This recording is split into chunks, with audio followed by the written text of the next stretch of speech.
Ah, look at us. Back again, huh? Well, welcome to Wonder Egg Retrospective, the show where I take a look back at all of Wonder Egg priority, analyze it all, and regurgitate my thoughts and opinions back to you. If you haven't already, I'd recommend at least watching episode 1 of the retrospective, or even if you want, go ahead and watch the pilot so you have a better understanding about how I feel about the show and how I format my series.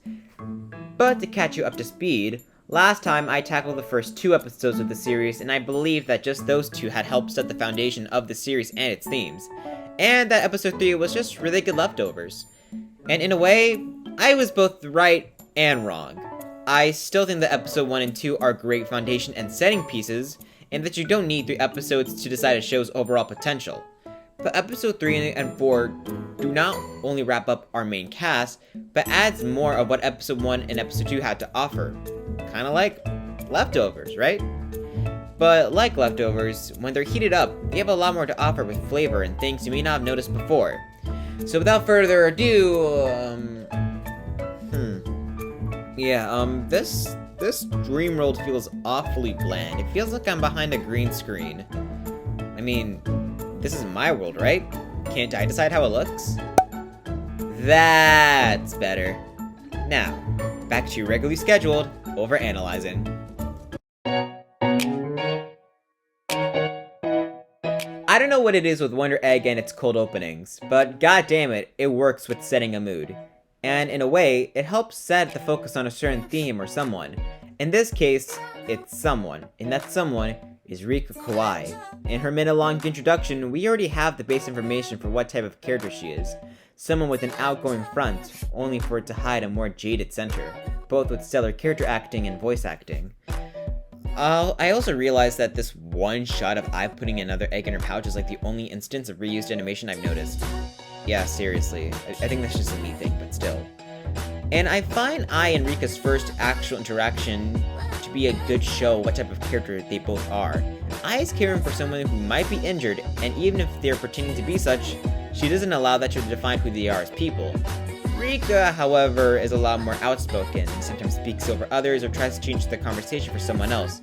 She also tries, and successfully mind you, cons Ai into giving her money for another egg. Through a handshake and a smile. Almost like an idol. Yeah, I'ma stop beating around the bush. Rika's an ex-junior idol, or an underground idol, if that sounds more familiar. And honestly, it works. I'm not usually a fan of the idol type character, but Rika works surprisingly well, and that's not only to her great character design, but also wonderful vocal work, whether it be in English by Aniris Quinones, or in Japanese with Saito Shuka. I also just want to say that Shuka herself is an idol. Specifically, she's a part of Love Live's second group, Aqua, and voices Ryo Watanabe, so it makes Rika even better as a character concept. Also, yeah, I like Love Live.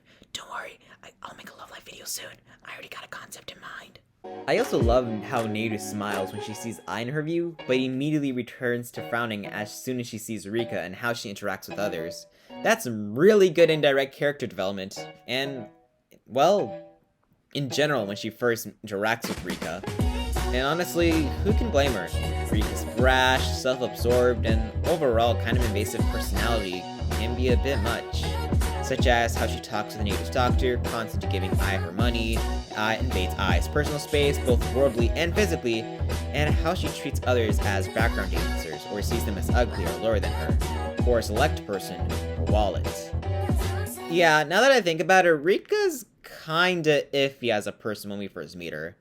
Or at least, the Rika we see. The Rika she puts up.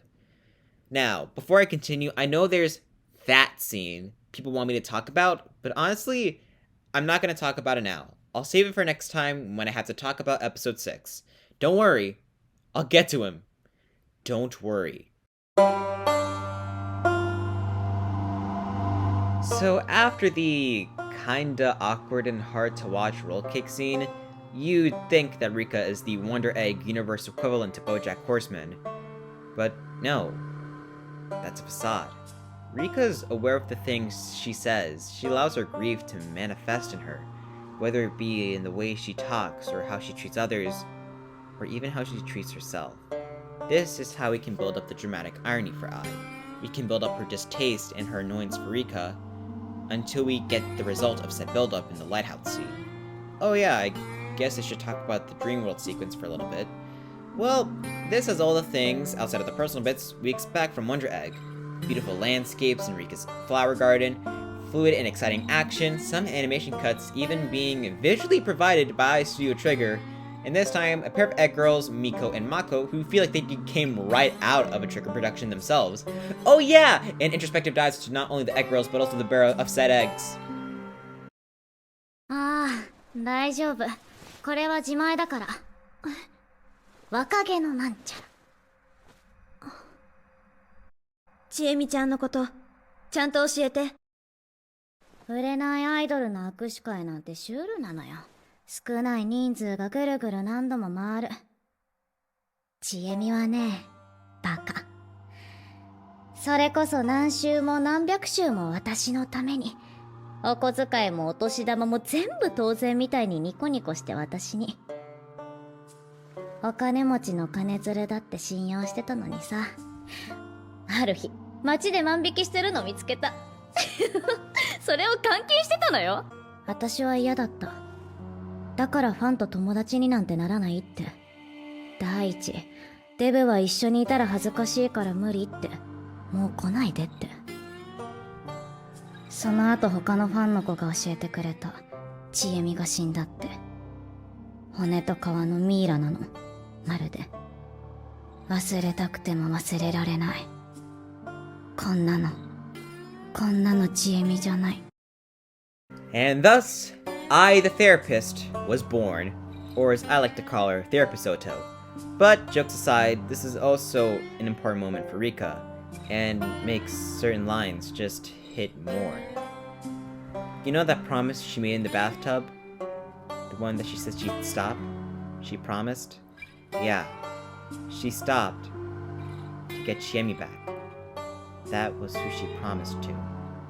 We're finally getting to see the true Rika Kawai, the one that wished she took back what she said, the one that directly caused what happened to Chiemi. But as this is a turning point for Rika, it is also the same for I.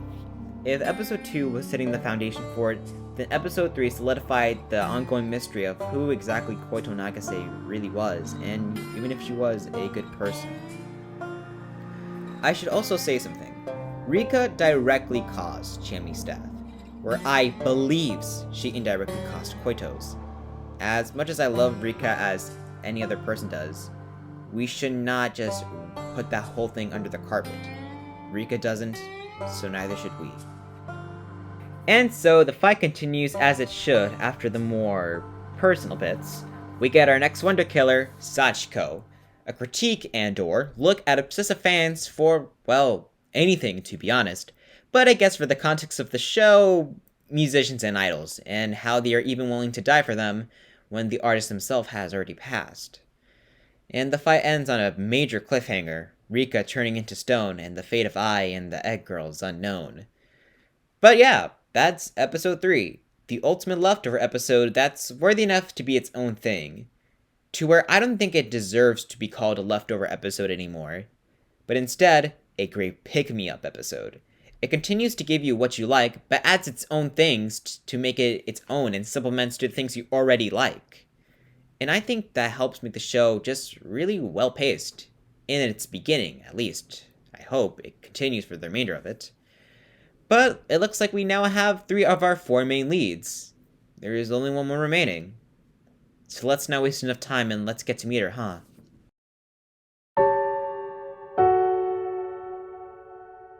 I think one of the most interesting things about Shinju Nojima as a writer is how he handles the most Western-based style of storytelling, known as A-plot, B-plot, C-plot.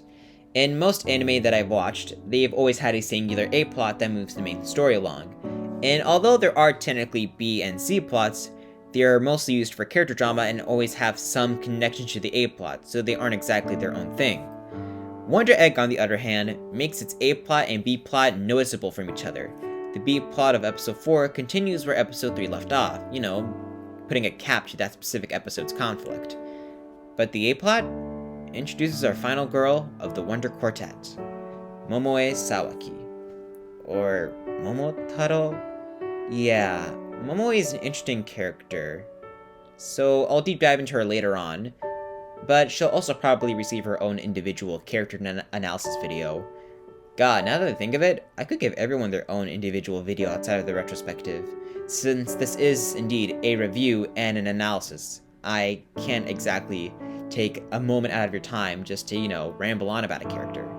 But back to the episode, I'm getting off track. One thing I think this episode does with its cold open is not only wrap up the quartet, but also show that with every egg girl the girls get, they get a specific girl that suffered a specific fate relating to their own, whether it be general bullying or abuse, obsessed fanatics, and for Momoe, those who have suffered not safe for work offenses. And this cold open makes it extremely clear with the backstory of Miwa, the opening egg girl of this episode.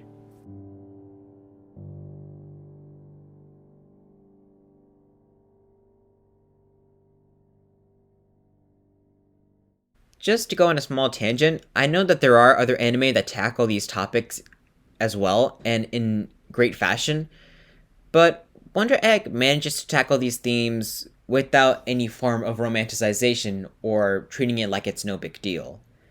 From an outsider's point of view, you may see that cases regarding these types of incidents in Japan seem small, but it's not because it doesn't happen often. It's because of how these cases are treated by Japanese society. These cases are either downplayed or not even taken that seriously at all. Although there have been modern changes to make these events less common, the way that they're still treated is still very old-fashioned. I've linked an article down below if you want to know more. But back to the point at hand, Wonder Egg does not romanticize the events that happen to these girls, where I've noticed some other shows do, as quote-unquote development for its cast, or to simply add shock value. And that just never sat right with me. Hell, even the opening Wonder Killer for Momoe is given a grotesque look and a voice that goes well with it, as to show what the offenders for these crimes look like. And from what it seems, Momoe has gone through something like this, although by someone of her own age. Once again, like clockwork, Wonder Egg is able to introduce a character in only its first half, but yet it make it feel like we've known them since the start. Also like clockwork, wraps up episode 3's story as well. Ai and Rika truly now have learned to understand one another and their own struggles. And Rika herself? Well, no longer does she treat Chiami's statue with the harsh words she did once before back in episode 3, but is genuinely happy to feel and know that progress is being made, even staying with the statue for a while, whether it be to grieve or to just tell her that she'll be back soon. It's just nice to see Rika be herself and not be the persona that she puts up. But Momoe, she's just exhausted. She doesn't really feel anything, she just feels tired. But yet I feel like her saying "skareta" or "I'm tired" has some sort of double meaning, and I'll get to that as well. But after all that, we return to see Ai leave with Neiru, now that she's fully recovered from her previous egg outing. And this whole scene is very sweet, while adding to Neiru's background as she is literally the CEO of a major company. But also shows the progression of Ai as a character through Neiru, who herself shows her own development. It's honestly quite nice. After a bunch of action and a bunch of character introspection, we finally get moments where the girls just realize how far they've truly come in only 4 episodes. We're even given some literal insight as to who can be selected to get Wonder Eggs by the Akas. Also maybe kind of foreshadowing for a certain something? I don't know, we'll see. But I think that's enough talking about everything else. Let's get to the real meat of things. Enter stage left, Momoe Sawaki.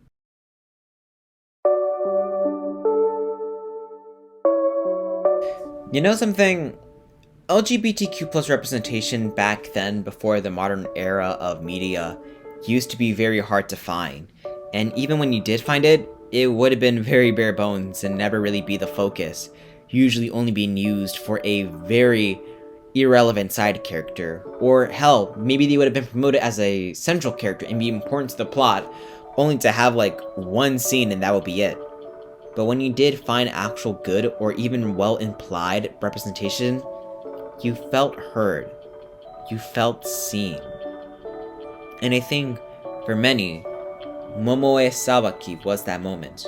Whether you see her as transgender or androgynous, you can't deny that her struggles have been represented with a level of respect and realism that it's honestly refreshing, but yet kinda sad regarding the context. Throughout the episode, Momoe has been putting an act for others around her.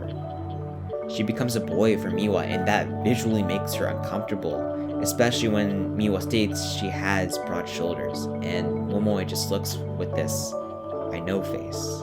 Or when Rika thought she was a boy, she looks visually annoyed that this is still happening to her, that she could have escaped this even from her dreams. But I think one of the most impactful moments like this is with her second battle with a Wonder Killer, in which that same Wonder Killer denies that Momoe is a girl, even saying that if she wants to ride the woman-only train car, she'll quote-unquote cut it off for her.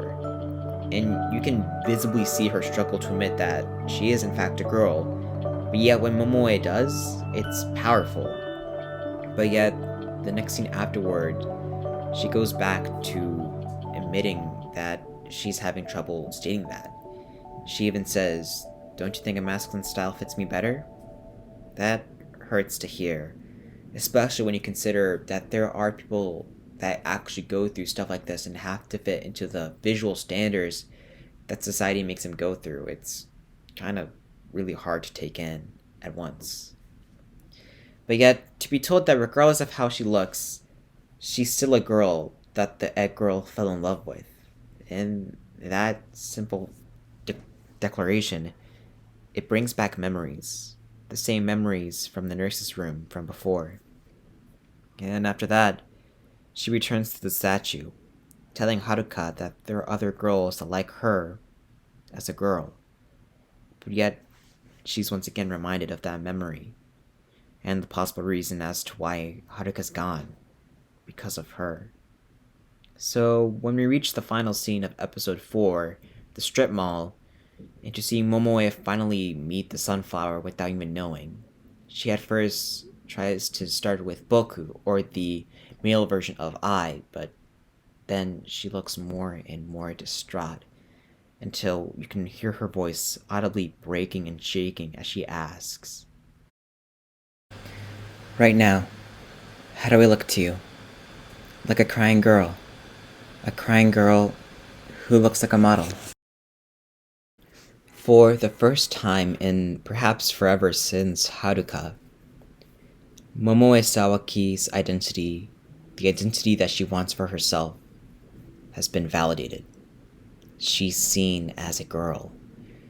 The sunflower that Uraraka mentioned made her feel seen, and when she realizes that the sunflower is just a sweater that Ai likes to wear, that doesn't matter. Someone has finally validated her for who she wants to be. And then you get to see her get more and more comfortable with the rest of the cast, and you just feel so happy. Not only just for Momoe, but for everyone. To see girls that have suffered alone finally have others to rely and lean on. It's an amazing sight to see.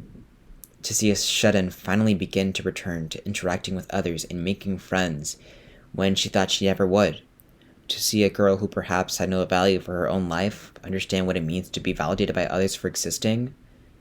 And to see another one who kept blaming and hurting herself for the consequences that she made take the first steps into moving forward and moving past her grief. And to see a girl being judged or generalized by both her peers and society finally be validated for who she wants to be seen as. After 4 episodes, the Wonder Quartet has been formed. Wait a minute. What was Momoe's last name again? Oh,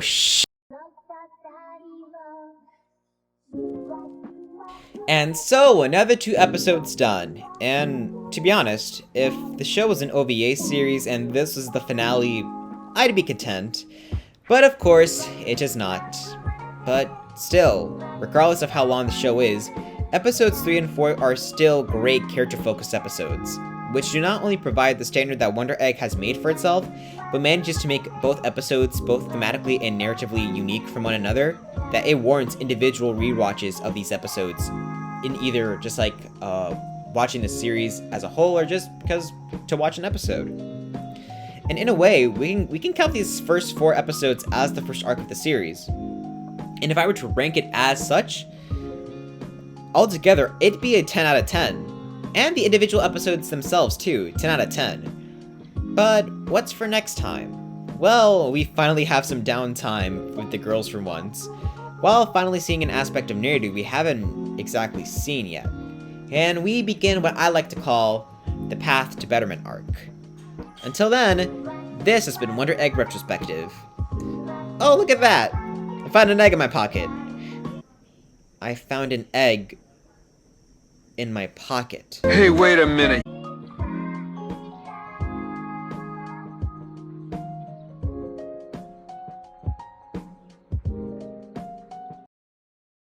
Okay, so Ai's Egg World is a school, Rika's a flower garden, and Momoe's a train station.